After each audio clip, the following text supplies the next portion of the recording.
voy a empezar entonces diciendo que es uno de los misóginos emblemáticos. Él dice que justamente la mujer es la trampa que nos pone la especie, ¿no? A nosotros, ¿no? O el ser del cabello largo y el entendimiento corto, y dice algo más crudo, digamos, más bestial, que dice como la mujer es en realidad un señuelo que nos pone la voluntad para poder seguir reproduciéndose. Dice, ¿cómo confiar en un animal que sangra 4 días y no muere? ¿No? Cosas terribles. Fuerte, muy fuerte eso, profe. Como que la mujer es, digamos, lo que instiga a la procreación, justamente porque es objeto de deseo, ¿no? Hay un fragmento es una biografía de Schopenhauer, de Safransky, que se llama Schopenhauer y los años salvajes de la filosofía, ¿no? Y describe, dice, fíjense a los amantes, ¿no? Vean todo el juego previo, pero, dice, en el momento último, verán que de sus rostros ha desaparecido todo rasgo humano. Y lo que vemos ahí es la voluntad, digamos, consiguiendo su propósito. Por eso es que han perdido el rostro. Hasta dice que hay cierto pudor, ¿no? Los órganos sexuales están como escondidos, porque como la voluntad sabe qué es lo que ella quiere, ¿no? Tiene una suerte de recato, ¿no? Bueno, pero estas son notas de color. Volvamos al fenómeno trágico. Entonces, dice que, y aquí hay una cosa extraña, habla de la voluntad helénica. Dice esto. ¿Se acuerdan que ayer hablamos de los saces orgiásticos de los babilonios, ¿no? Que en general las celebraciones del tipo dionisíaco terminan arrasando, destruyendo todo rasgo de cultura humana, ¿no? Entonces dice Nietzsche que los griegos, ante el peligro de la destrucción y de la barbarie de lo dionisíaco, antepusieron, merced a un gesto de la voluntad helénica, ¿sí? Voluntad en el sentido de Schopenhauer, el rostro de Apolo. Y él lo describe de la siguiente manera. Por otra parte, una de las críticas más básicas que se le hizo a ese libro es que Nietzsche imagina las cosas. Por otra parte, Nietzsche en otro momento dice, un buen filólogo tiene que ser una persona capaz de imaginar, ¿no? O sea, como en vez de atenerse a los textos, lo que él intenta es reproducir, aunque sea imaginativamente, qué es lo que pasaba en esas celebraciones, o qué es lo que pasó, y eso que pasó tuvo como desenlace el fenómeno trágico. Entonces, estamos viendo en qué consistían esas celebraciones, ¿no? Supongamos la música esta de vientos. Supongamos, como él dice, la bebida embriagante. Supongamos la luz de las antorchas. Supongamos la hondura de los bosques o las cumbres de las montañas. Supongamos o pensemos también a las personas disfrazadas, ¿no? Como animales, ¿sí? Pensémoslo en un estado como de desposesión de sí mismo, ¿no? Un estado de entusiasmo propiamente. Entonces, ahí todo eso, pensémoslo además en un estado de excitación creciente, de una intensificación de todas estas pasiones de las que habla Robert, ¿no? Entonces, en ese momento, dice Nietzsche, por supuesto, esto es una imaginación, esa, ¿cómo es que le llama? Bueno, ese grupo de entusiastas en ese estado de tensión extrema, tiene algo así como una visión, ¿no? Esa visión es el Dios. Se les aparece el Dios. Algo así, nosotros no tenemos ningún derecho a decirle una alucinación colectiva, pero pedagógicamente aceptemos esta nota, ¿no? Digo, no tenemos derecho porque para ellos se les aparecía el Dios. ¿Qué derecho tenemos nosotros a decirle que es una alucinación? ¿No? Ven al Dios. Y esa visión del Dios, ¿no? O sea, se les aparece Dioniso, como tantas veces en la cultura religiosa cristiana medieval, ven a la Virgen o ven, se les aparece. ¿Sí? ¿Qué derecho tenemos nosotros a juzgar que es un fenómeno patológico? ¿No? Y esa visión extasiante, recuerden que la palabra éxtasis quiere decir salir fuera de sí, ¿no? Salirse fuera. Esa visión extasiante tiene como correlato una suerte de neutralización o de detenimiento o de transfiguración, y entonces ese peligro de caer en la barbarie se ve redimida por la unción que produce esta visión extática. Por eso Nietzsche dice también, es en los sueños donde por primera vez se aparecen los dioses, ¿no? O una cita de Schiller. Schiller es ese famoso poeta, el íntimo amigo de Goethe, y que lo conocemos porque el himno a la alegría de la novena sinfonía de Beethoven, el cuarto movimiento, los versos son de Schiller. Alle Menschen werden Brüder, todos los hombres estarán hermanados, ¿no? Y Schiller dice una cosa que cita Nietzsche en El nacimiento de la tragedia, que dice que antes de que el poema, esto lo agrego yo, se escriba, él experimenta un cierto ritmo, ¿no? Con esto, o de esta afirmación de Schiller, y a partir de su imaginaria visión del protofenómeno trágico, Nietzsche llega a afirmar que lo que antecede a la escritura o a la composición de la poesía lírica, es la música.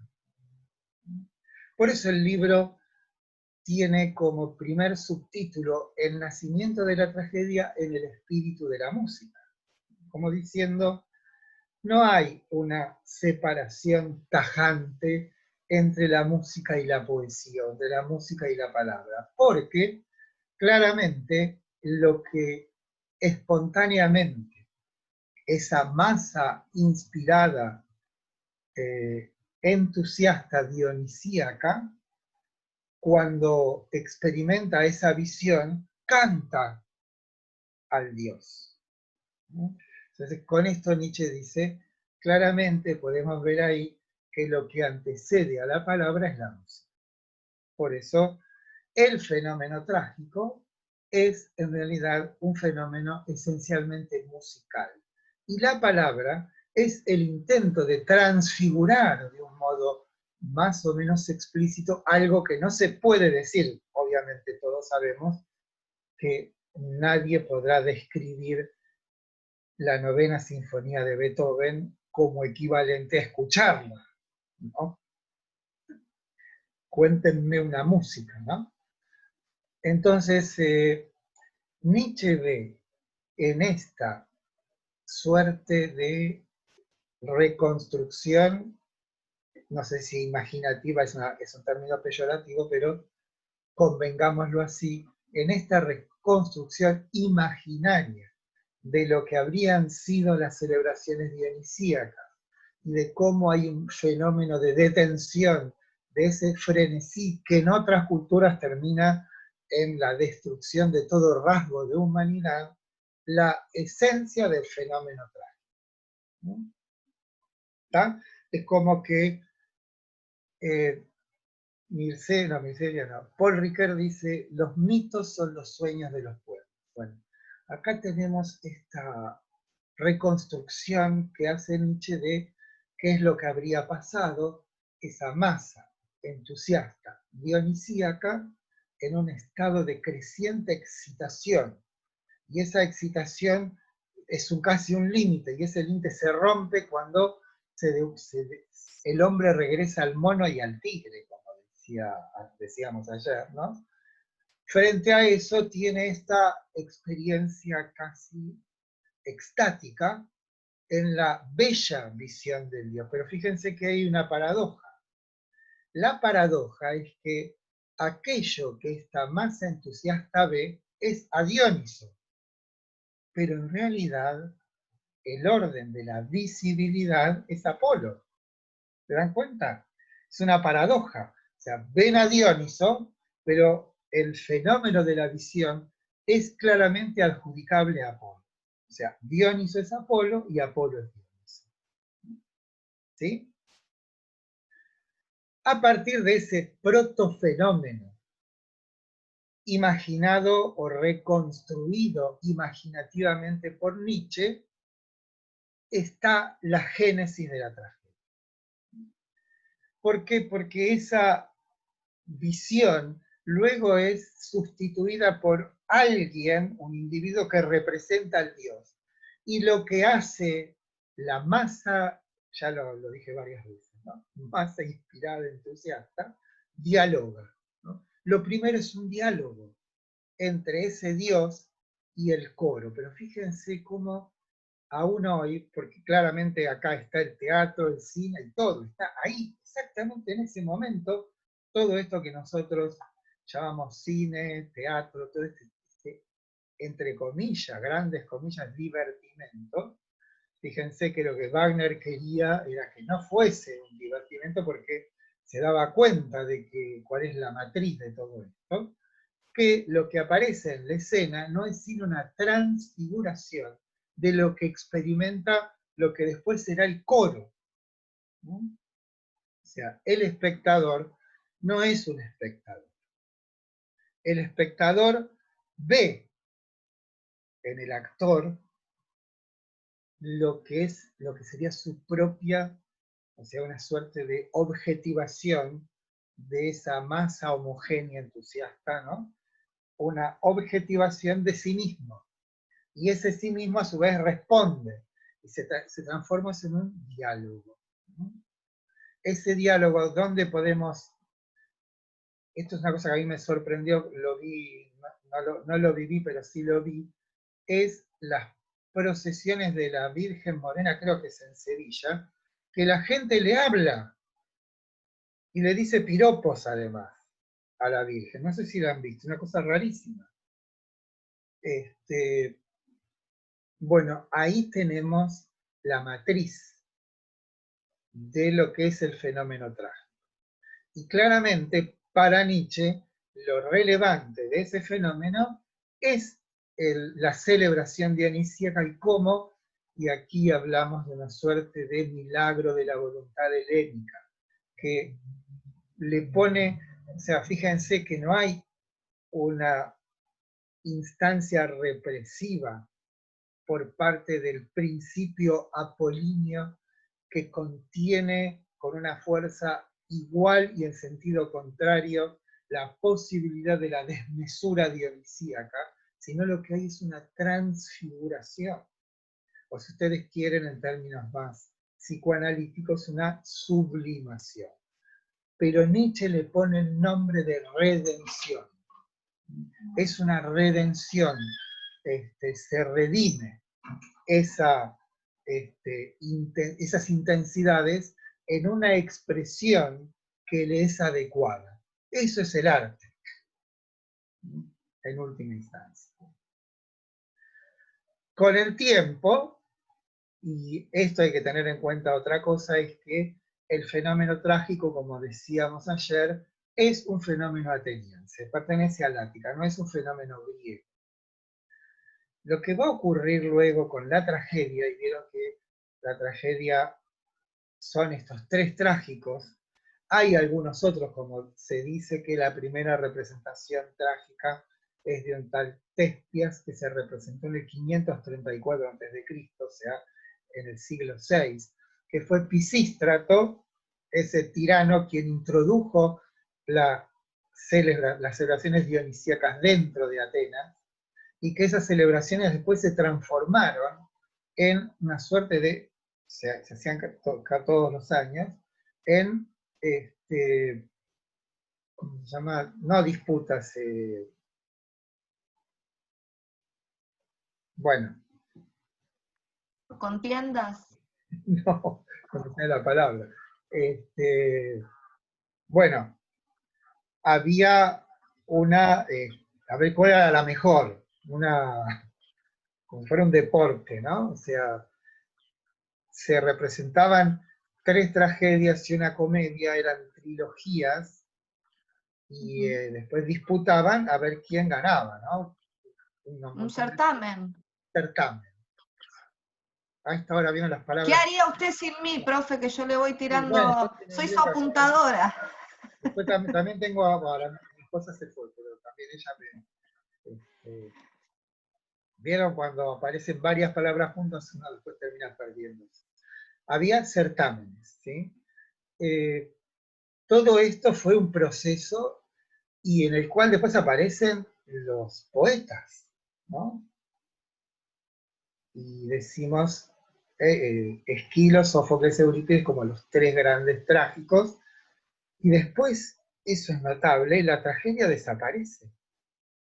Se transforma, lo llaman la comedia nueva, ¿y cuál es? Ya en Eurípides se empieza a notar, es que el papel del coro, esto es, de la música, se va desvaneciendo. Como está perdiéndose ese hecho básico, se va diluyendo ese hecho básico de que en realidad la tragedia es coro y nada más que coro. Y lo que ocurre en la escena, la esquene, no es sino una transfiguración del coro. Después aparecen los espectadores. Saben que en las tragedias hay un coro. El coro dialoga con los personajes, ¿sí? Y la voz del coro es muchas veces una voz de consejo, de consuelo, de sabiduría, de reflexión, ¿no? Depende de los diferentes momentos, ¿sí? Yo me acuerdo, para mí el que es más tremendamente conmovedor, uno de los coros de Antígona de Sófocles, que comienza, aparte dicho en griego, parece que tiembla todo, ¿no? Muchas cosas son pavorosas, nada, sin embargo, sobrepasa en pavor al hombre, ¿no? Y saben que la palabra pavor, yo la busqué 7 traducciones diferentes, tanto del inglés, del francés, del español, 7 diferentes, todas traducen diferente. La palabra deinon. Deinon es el origen de dinosaurio, ¿no? Pero, por ejemplo, los ingleses traducen formidable. Algunos españoles traducen maravilloso. Y Heidegger traduce pavoroso, ¿no? Entonces, fíjense el problema que tenemos cualquiera que todos, ¿no? Porque yo estudié griego, pero no puedo leer una tragedia en griego. Sí puedo tener alguna pista, puedo traducir, puedo darme cuenta, pero la distancia que hay entre esas palabras dichas en griego y lo que podemos nosotros entender de eso. Pero bueno, eso no lo podemos solucionar acá. A lo que voy entonces, que lo que hace Nietzsche con el instrumental conceptual provisto por la tradición filosófica a través de Schopenhauer, lo que hace es un intento de reconstruir un fenómeno complejo del cual tenemos sí testimonios del final, que es la tragedia, y ver cómo a través de ese instrumental conceptual poder comprender ese fenómeno. Por supuesto que no es una réplica exacta de lo que dice Schopenhauer por una simple razón. Esto tiene que ver con lo que había afirmado de huele repugnantemente a hegelianismo, porque tenemos en el fenómeno trágico una tríada, que es la voluntad que se pone a sí misma como representación, y la representación es una negación de la unidad, ¿no? O sea, pensado hegelianamente. Tenemos la voluntad que se pone a sí misma como representación. Pero la representación es ajena a la voluntad, es una forma negativa de la voluntad. Y aparece el fenómeno trágico como una reconciliación. Y ahí tenemos una tríada, por eso el mismo Nietzsche, que no sabía mucho de filosofía, por lo menos en ese momento, o sea, Nietzsche comete graves errores de interpretación filosófica. ¿Por qué? Porque no sabe, estudió de manuales. Después, ya más grande, se pone mucho más prudente con la tradición, ¿no? Porque se da cuenta que, por ejemplo, El nacimiento de la tragedia es un libro no schopenhaueriano, sino hegeliano. Saben que Schopenhauer lo odiaba a Hegel, decía cualquier barbaridad sobre Hegel. Sobre todo porque dieron clase a la misma hora en la misma universidad, y las clases de Hegel, los alumnos estaban colgados de las ventanas, y él creo que tenía uno o dos, ¿no? Lo cual le daba un odio. Aparte, saben que Schopenhauer era de una familia muy rica, o sea, nunca tuvo que trabajar Schopenhauer, se vivía de rentas, ¿no? Aparte que esa relación con la madre, vio que la odiaba la madre, pero la madre fue la que le dijo, bueno, vos querés dedicarte a esto, acá tenés la parte de tu herencia y hacé tu vida, ¿no? O sea, bueno, pero no vamos a esto.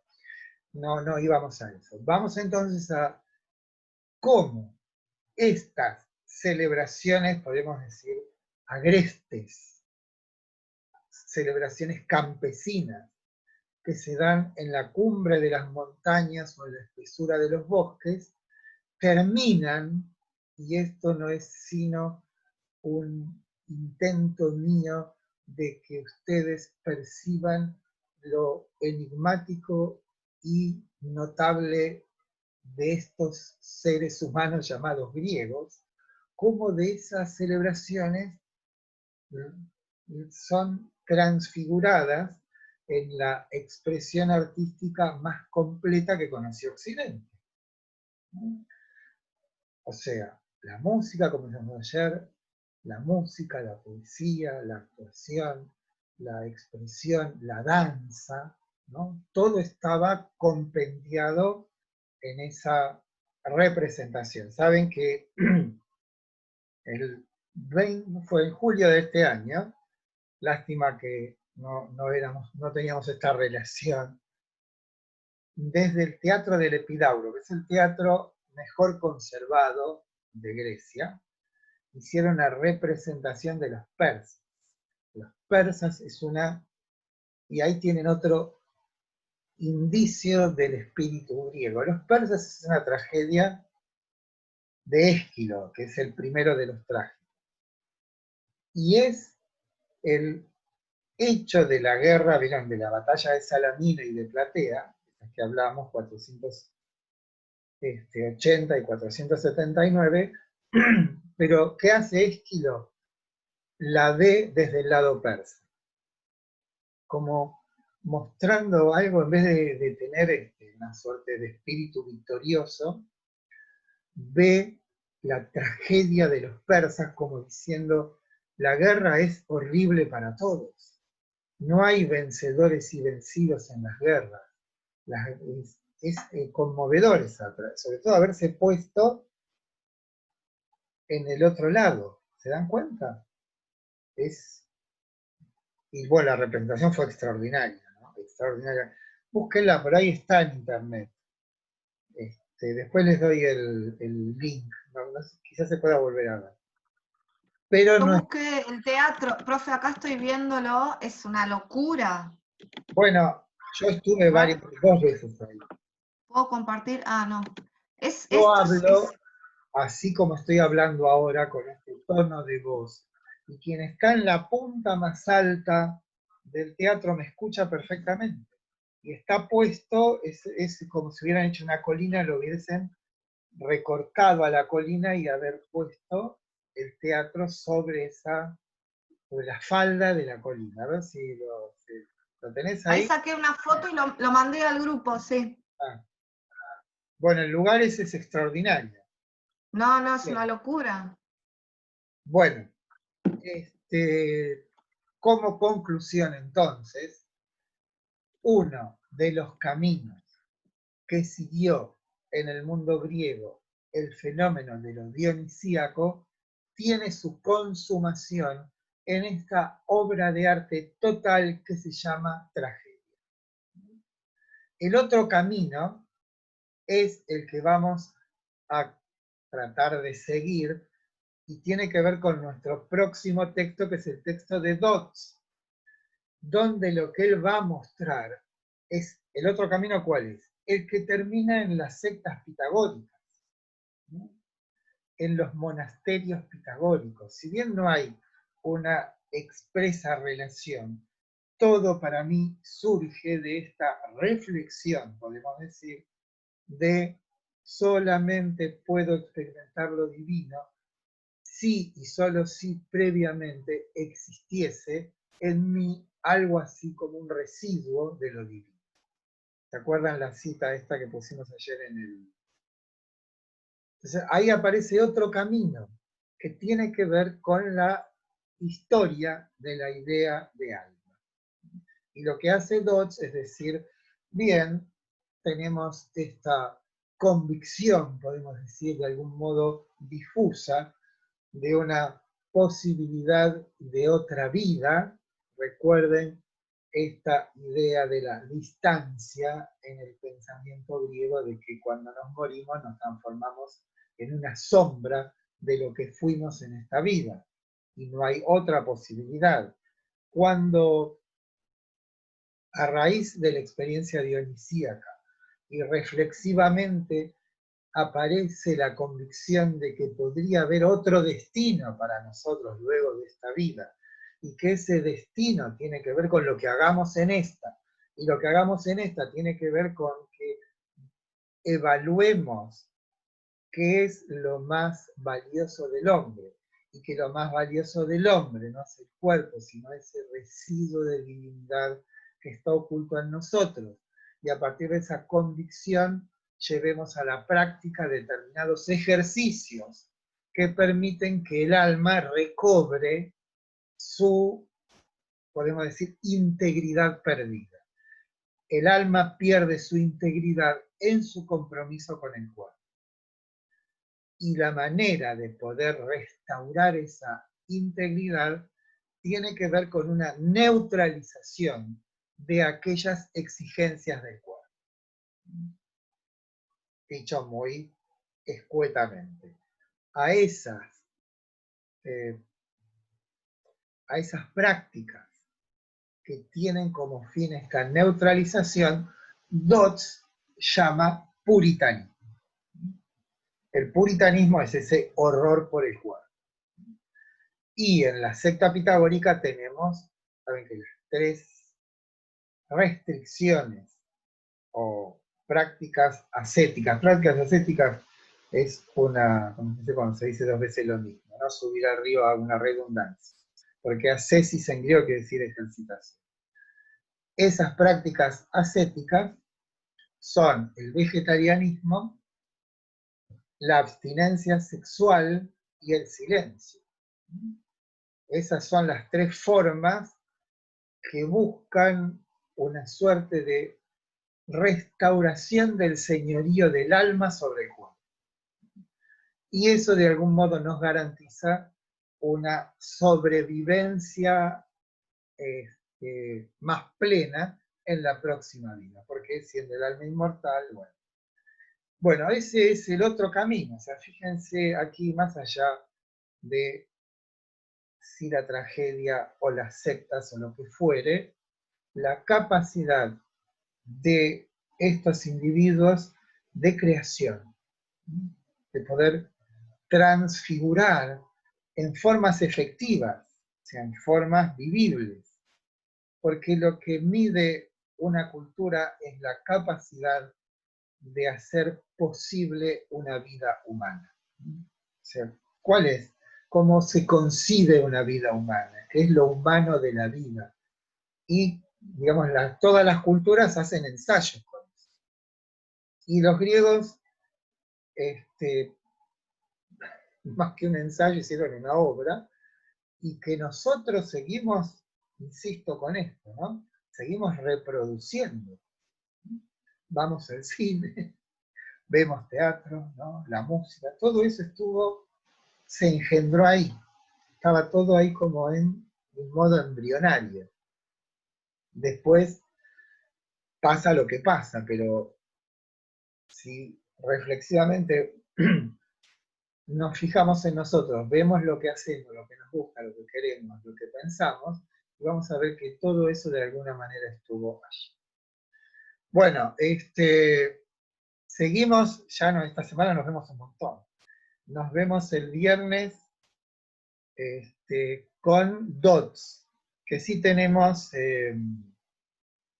tienen el texto y tienen, háganle una miradita si quieren, ahora les voy a mandar el nacimiento de la tragedia, y el fragmento de los Buddenbrook. El fragmento de los Buddenbrook es una obra maestra de la literatura. El efecto que produce en este señor, muy rico, de una de las familias más importantes de Lübeck, Lübeck es una ciudad del norte de Alemania. Saben que yo fui a Lübeck y preguntaba por la casa de Thomas Mann, y nadie me decía que no la conocían. Entonces se me ocurrió decir, la casa de los Buddenbrook. Ah, sí, me dijeron. Ahora, los Buddenbrook no existieron, son los personajes de una novela. Es como ir a la casa de Sherlock Holmes, más o menos, ¿no? Es lo mismo. Bueno, ahí en Lübeck nadie sabía quién era Thomas Mann, pero todos sabían quién eran los Buddenbrook.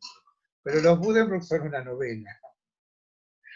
Bueno, entonces nos vemos el viernes. Les mando el nacimiento de la tragedia, les mando el fragmento de los Buddenbrook. Léanlo, son 10 minutos. Y las clases. Bueno, hasta el viernes. Gracias, profe. Chau, chicos. Gracias, profe. Bueno, Hasta el viernes. Nos vemos. nos vemos.